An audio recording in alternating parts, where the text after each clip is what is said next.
महर्षि, आप यहाँ के ट्रांसपोर्ट एक ऑफिस होता है, वहाँ के अधिकारी हैं इस आगरा जोन के, पूरे आगरा मथुरा और भी आसपास के जो इलाके हैं। आपका ऐसा एक कहना था कि आजकल बहुत सारे एक्सीडेंट केसेस बढ़ गए हैं महाराज जी, जो ट्रैफिक में या मतलब आपस में भिड़ गए। उसका मुख्य कारण है दो चीज़ें, एक तो नशादी युक्त होकर गाड़ी चलाना और एक बहुत तेज गाड़ी चलाना, जिससे खुद की भी जान पे खतरा हो जाता है और किसी के ऊपर भी गाड़ी चढ़ा सकते हैं। महाराज जी, उसको हम कैसे कंट्रोल किया जा सकता है या कैसे? इसको हमारी आध्यात्मिक भाषा में प्रमाद स्थिति कहते हैं। प्रमाद स्थिति, प्रमाद स्थिति एक तमोगुण से आती है और एक शराब पीने से आती है, गांजा पीने से आती है। असावधान स्थिति अगर हम ड्राइवर होकर के करेंगे तो हमें अपनी जान की बात नहीं, कईयों की जान चली जाएगी। हमें लगता है कि जितने ड्राइवर जन सोचते हैं कि हम शराब पी करके सफलतापूर्वक, ये बहुत बड़ी गलत उनकी धारणा है। मालूम उनको जहां जाना है उस लक्ष्य तक पहुंचने के लिए हमें बुद्धि प्रवीण चाहिए। जरा सा हमारा चूक होने में न जाने कितने लोगों की जान जा सकती है। हमारी तो जा सकती है, अब बड़ी गाड़ी है, ट्रक है, जरा सा बहक गई तो कई गाड़ियों को नुकसान पहुंच सकता है, कई व्यक्तियों की जान चली ही जाती है। अब जैसे शराब पिए हैं, फिल्मी गाना चल रहा है और रफ्तार से गाड़ी चला रहे हैं और अचानक उनको कंट्रोल करना पड़ा, तो इतनी रफ्तार से गाड़ी चला रहे हैं कि कंट्रोल कर ही नहीं पाए, खुद मर गए और दूसरों को मार दिया। वैसे हमारी सबसे प्रार्थना है कि शराब पीना, गांजा पीना ये एकदम आपके लिए हानिकारक है, एकदम ना स्वास्थ्य के लिए ये कहीं भी आपको सुख देने वाली है, ना बुद्धि को पवित्र करने वाली है और ना ये आपको धन को संचय कराने वाली। इसमें धन का नाश, बुद्धि का नाश, स्वास्थ्य का नाश, और जरा सी चूक हो गई तो औरों के जीवन का भी नाश कर देती है। तो हमारी प्रार्थना है जो भी गाड़ी चलावें, चाहे वो अपने रिश्ते नातेदारी जा रहे हों या बड़े बड़े ट्रक आदि के ड्राइवर हों, पहली बात तो शराब मत पिए, कोई नशा मत कीजिए। और दूसरी बात, 5 मिनट का अंतर पड़ता है। यदि आप अपनी गाड़ी को कंट्रोल में चलाएंगे और एक रफ्तार से खूब भगा रहा है तो 5 मिनट का अंतर पर थोड़ी देरी बर्दाश्त, कम से कम जान तो सुरक्षित अपनी और दूसरों की है। आप इतनी रफ्तार से चल रहे हैं कि गाड़ी को अगर आप कंट्रोल करना चाहें तो वो पलट जाएगी। वो आप कंट्रोल नहीं कर, ब्रेक मारने से ही गाड़ी थोड़ी रुक जाएगी। आप इतनी रफ्तार से गाड़ी चला रहे हैं और आप ब्रेक मारेंगे तो इतने वो तेज में है कि वो पलट जाएगी, वो लड़ जाएगी, दूसरों की जान घातक बन जाएगी। इसलिए भले थोड़ा समय लग जाए, धैर्य पूर्वक आप रफ्तार उतनी ही चलाएं जितनी हमारी सरकार अलाउ करती है कि इस रोड पर इतनी रफ्तार से आप चल सकते हैं, तो बचत हो जाए। और दूसरी बात, जब ड्राइविंग करें तो आपको सावधान रहना है।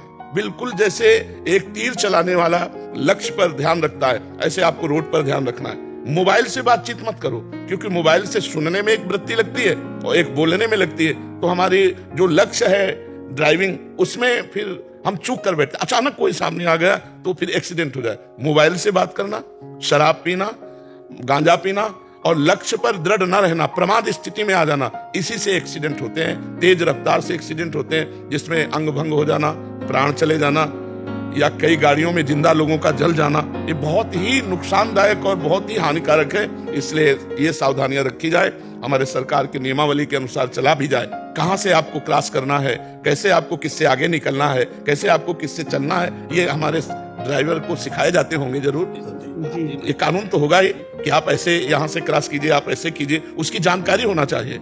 लाइसेंस लेने के पहले हमको जानकारी होनी चाहिए कि हम ड्राइवर बनने जा रहे हैं तो हमारे रोड के कानून क्या है, हमारे रोड के नियम क्या है, और कोई व्यसन न करे। हाँ, जैसे 2 पहिया आदमी है, अगर हेलमेट लगाए है और किसी तरह वो गिर जाता है तो सबसे पहली बात सर की रक्षा हो जाएगी। तो अगर हाथ पैर में फ्रैक्चर ठीक हो जाएगा, वो बच जाएगा, बड़ी सुरक्षा है। अगर आप हेलमेट लगाएं, आंखों में कोई कीड़ा नहीं जाएगा, कोई चूक हो जाती है, गिर जाते हैं तो आपका सर सुरक्षित, दिमाग सुरक्षित है और शरीर के कोई अंग भंग हो गए तो जीने की एक जगह है। अगर दिमाग में चोट लग गई तो जीने की आशा ही खत्म हो जाती है। तो इसलिए सावधानियां रखी जाए। और आप लोग तो प्रयासरत हैं ही, आप लोग तो प्रयासरत है ही हमारे समाज को सुव्यवस्थित करने के लिए। पर ये बातें अगर समाज मान ले तो ज्यादा अच्छा हो जाए। शराब पी के तो यात्रा हमें लगता है कानूनन भी निषेध है। हाँ, कानूनन भी निषेध है। तो इसकी अगर थोड़ी सी कड़ाई भी हो जाए कि जैसे चेक हो, अगर शराब पीते तो उसको दंड दिया जाए, जुर्माना आदि जो भी सरकारी प्राविधान हो। हाँ, और इससे हमें लगता है कि रोड में शराब नहीं पीना चाहिए। जो रोड में गाड़ी चलाते हैं, चाहे वो रिश्ते नातेदारी जाना हो, चाहे अपने लक्ष्य पे जाना हो, कभी भी हमारी जरा सी प्रमाद स्थिति कईयों की जान ले सकती है। मान लो कार ही है, जरा सा चूक हुई तो कई लोग मर सकते हैं। तो हमें लगता है सावधानी रखी जाए। महाराज जी, आप सभी सरकारी अधिकारी जन हैं या सरकारी विभाग में हैं, तो महाराज जी ये तो प्रश्न हो गया समाज के लिए। एक प्रश्न महाराज जी, ये क्या किन किन चीजों का ध्यान रखें जिससे ये धर्म पूर्वक भगवत प्राप्ति और इस जीवन के मनुष्य जीवन का हमारे शास्त्र ही इसके साक्षी हैं कि किस तरह से हमें चलना चाहिए। तो सबसे पहली बात, हमें भय और प्रलोभन से, अपने धर्म से च्युत नहीं होना चाहिए। किसी भी प्रलोभन में आकर हम अपने अधिकार का दुरुपयोग न करें, किसी भी भय से आकर हम अपने अधिकार का दुरुपयोग न करें। अगर हम गृहस्थ में हैं तो हम अपनी पत्नी के सिवा किसी दूसरी स्त्री की तरफ काम भाव से न देखें। जो हमें सरकारी पेमेंट मिलती है हम उसी से जीना सीखें। जो अधर्म का धन आएगा हमारे परिवार की बुद्धि भ्रष्ट कर देगा, हमारे बच्चों की बुद्धि भ्रष्ट कर देगा, अशांति पैदा कर देगा। और जो हमें खाली समय मिले, यदि हम नाम जप करें तो हमारा क्या घाटा हो जाएगा।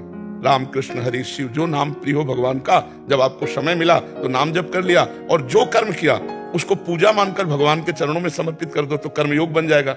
जैसे आप 8 घंटे 10 घंटे ऑफिस में अपने जो कार्य कर रहे हैं, जब ऑफिस से उठे तो 1 सेकंड की बात है, भगवान की तरफ वृत्ति ले जाओ और सारे 8 घंटे 10 घंटे के कर्म भगवान को समर्पित कर दो। भगवत प्राप्ति कराने वाला कर्मयोग हो जाएगा।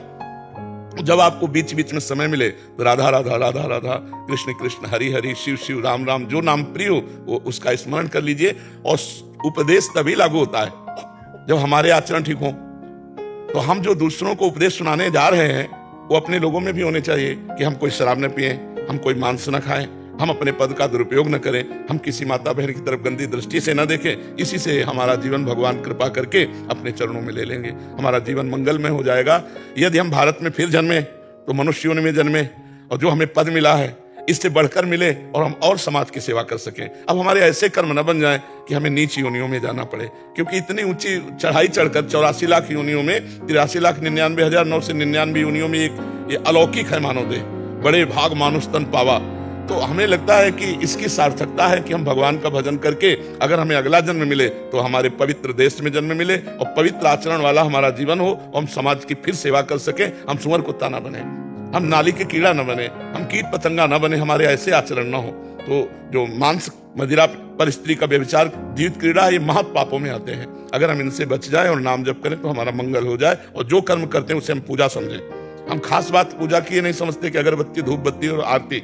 हम खास बात समझते हैं कि अगर तुम्हें 8 घंटे ड्यूटी में, तो ईमानदारी से अपनी ड्यूटी निर्वाह की और भगवान को समर्पित कर दियो। आरती पूजा से बढ़कर है, क्योंकि आरती पूजा में अपना स्वार्थ है, इसमें आपका एक सरकारी अधिकार है। उस अधिकार के अनुसार आप 8 घंटे ड्यूटी की और वो निर्विकार भाव से भगवान को अर्पित कर दियो, आपकी पूजा बन जाएगी। जैसे अर्जुन जी कह रहे हैं मैं संन्यास लेकर भजन करूंगा, भिक्षा मांगकर जी लूंगा, लेकिन युद्ध नहीं करूंगा। और भगवान जी कह रहे तुम्हें युद्ध करना ही पूजा है तुम्हारी, संन्यास नहीं युद्ध, क्योंकि इस समय प्राप्त कर्तव्य है। तो आप सबका प्राप्त कर्तव्य जो सरकार ने दिया है उसी को पूजा मान लीजिए और ये बुरे आचरणों से बच जाइए और नाम जप कीजिए तो भगवत प्राप्ति हो जाएगी, तो भगवान की कृपा मिल जाएगी।